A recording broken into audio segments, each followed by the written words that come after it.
Hi, how are you? Let's solve this question regarding chi-squared test. In an experiment, several pairs of speckled chickens were mated together. They produced 480 chicks. The table shows the expected number of speckled chicks, white chicks, and black chicks. It also shows the actual number of each type of chick. Alright, we have each number of the color of feathers of chicks here, speckled, white, and black.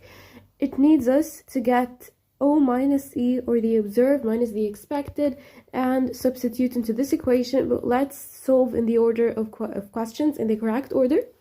This table can be used in a statistics test. Name the statistics test being used to analyze this data.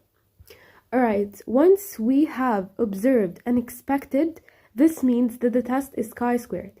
According to our notes, chi-squared compares the observed value with the expected value. However, student's t-test compares the mean values, and Spearman's rank correlation coefficient compares the tendency of data to change together, where a change in one factor is accompanied by a change in another factor or reflected by a change in another factor.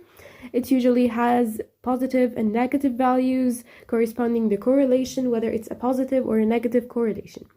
Alright, now that we've known that any comparison between observed and expected numbers is chi-squared, let's write it here, chi-squared. This is the name of the test. Complete this table to show the missing values.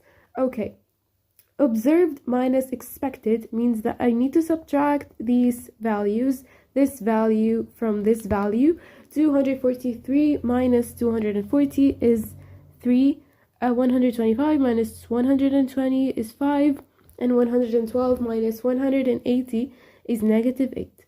Now I only need to substitute into this equation. So you're gonna substitute using this 3 divided by, or actually this 3 power 2 divided by the number, the expected number. So just write it here. It could be a decimal. This number, once you substitute it, is going to be 0.0375, and continue solving with the other numbers. Last number here is going to be 0.5333.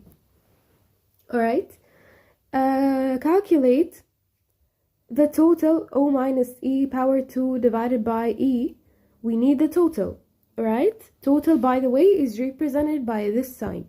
This sign means the total number of these sets of data. So calculating the total will not be this hard. You're just gonna add this value to this and that values. Okay, if we added them all together, it's gonna be 0.779. Alright, and we can make it 0.78 or 0.8. It doesn't matter to how much accurate it is. You just have to fill the number in the correct spaces provided. Last question, explain how a critical value table could be used to accept or reject a null hypothesis for this experiment. Alright, we have said before that we compare the calculated value to the critical value given at a degree of freedom, at a specific degree of freedom.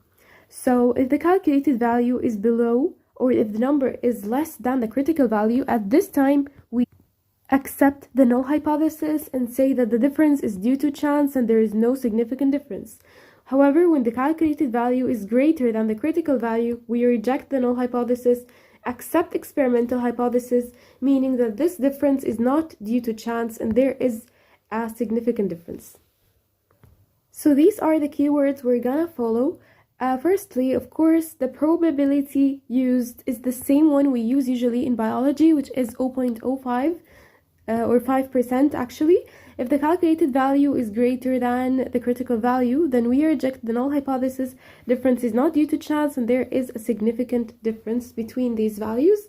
These are the keywords we're gonna follow and write here. So my answer could be, so here is my answer. Firstly, you're gonna say that we need to calculate the number of degrees of freedom, use a probability value of 0.05, compare the calculated with the critical value, and if the calculated value is greater than the critical value, the null hypothesis is rejected.